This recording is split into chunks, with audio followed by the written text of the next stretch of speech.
د مجردي دې هم رنګ ورک شي. ډېر انتظار مې وکړ خو هیڅ فایده یې ونه کړه. اوس به د داسې نجلۍ سره واده کوم چې ABC پوره تر 100 پورې زده وي. هر سهار به مې مور د خوب نه راپاڅولم او ویلې به یې ته پاڅېږه وګوره دا څو بجې دي او ته جګ شه دا څو بجې دي. نن مې ورته ساعت واخیست او ورته ومې ویلې نور ما را جګ نه کې پخپله یې ګوره چې څو بجې دي. ضروري نه ده چې د خپلې ښځې د خوشحالولو لپاره تاسو تاج محل جوړ کړئ. دا کار تاسو په لوښ مینځلو سره او یا کچالو سپینولو سره هم کولی شئ.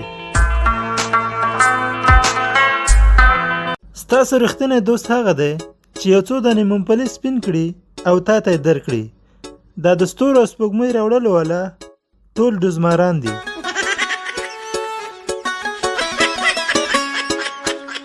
یو پښتون یوازې هغه وخت خپله خوله د خپل اوقات نه زیاته خلاصوي کله چې د ستوني ډاکټر ته ورشي.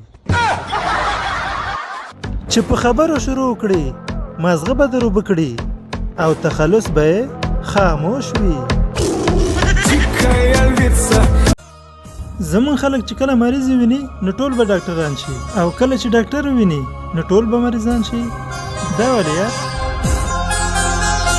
په افغانستان کې حالات دومره خراب شوي دي چې هپی انرژي هم وڅکې بیا به هم د خفګان احساس کوي.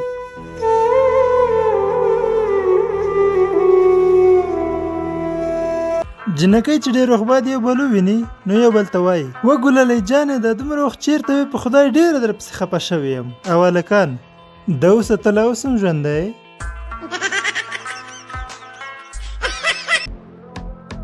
بې انصافي به یې حد نه لري او تخلص به یې عادل وي. پخوا به مو چې 3 GB انټرنټ فعال کو یوه میاشت به کار کوو. اوس چې 10 GB هم فعال کو 6 ورځې هم کار نه کوي. دا ظالمان لکه چې اوبه پکې ګډوي.